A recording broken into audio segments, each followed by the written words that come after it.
Hi, it's me again with Corel Draw Tips and Tricks. Somebody sent me this photograph of this wow with a exclamation mark and a little twirly.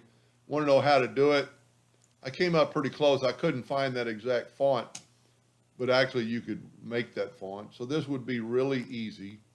We only need one letter, which is a W, uh, and I'm going to use the same font I just used for this one. It's actually called Wow.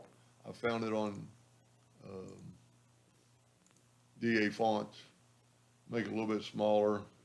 Then I'm going to left click, right click, but I'm also going to go to object and convert it to a curve. Then I'm going to angle a little bit, and then I'm going to control D and make a duplicate, and then I'm going to mirror it, and then I'm going to move the mirrored one over so they're kind of like offset from each other. I'm going to go ahead and hit T so they're kind of equal. Now I'm going to make an oblong shape, not holding down the control button. I'm going to put a little twist in it by changing the rotation and put it in between our letters. That's pretty close. I'm going to nudge this one over just a hair. Maybe nudge this one over just a hair. Now I'm going to create that little moon shape. So I'm going to get an ellipse holding down the control button, making another ellipse holding down the control button. And I'm going to put that right kind of in that corner. I'm going to take the Smart Fill tool to make that shape. And now I've got that shape and I can left click, right click. Now I'm going to take the virtual segment delete key and it will delete that line because it's now a curve. And I'm going to put this shape into there, maybe make it a little bit smaller, maybe move it up a little bit. Now all this is on a black background, so I'm going to put it on a black background. So we're going to go ahead and do that. I'm going to make this black. And, well, you know what? That's going to be hard to see. Let's don't do that yet. So what I'm going to do, I'm going to try to use those same colors. I'm going to use the color eyedropper tool. And I'm going to fill in that. But that doesn't work, so we have to use the Smart Fill tool to make it work for that shape. Now this one, I don't have to fill in the black, but I'm going to take the Smart Fill set on white. And I'm going to fill that in with white. No, excuse me. I'm going to fill that in with white. Now we can take this rectangle and make it black. And look at that. It's pretty close. The oblong may be a little bit off. The exclamation mark, I'm just going to draw one. I'm not going to use the, and actually I want to look at the original because I didn't make mine quite the same. But I'm going to use that and I am going to left click, right click.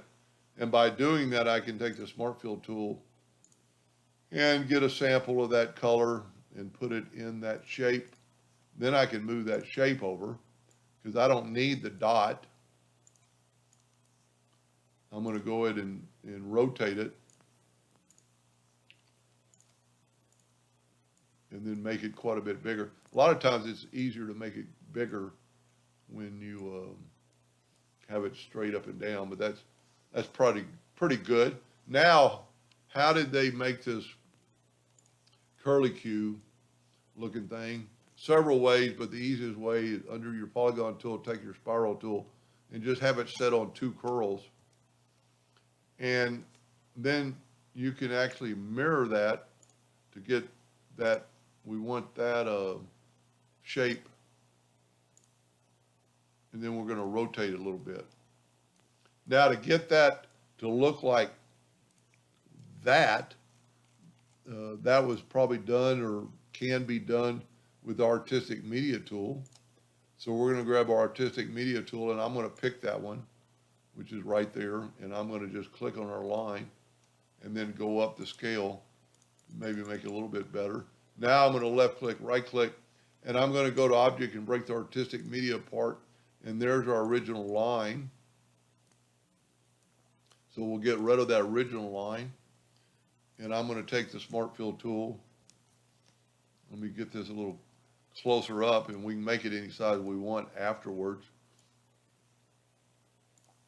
I'm going to get the Smart Fill tool and we've still got that color, so I'm going to do that right there.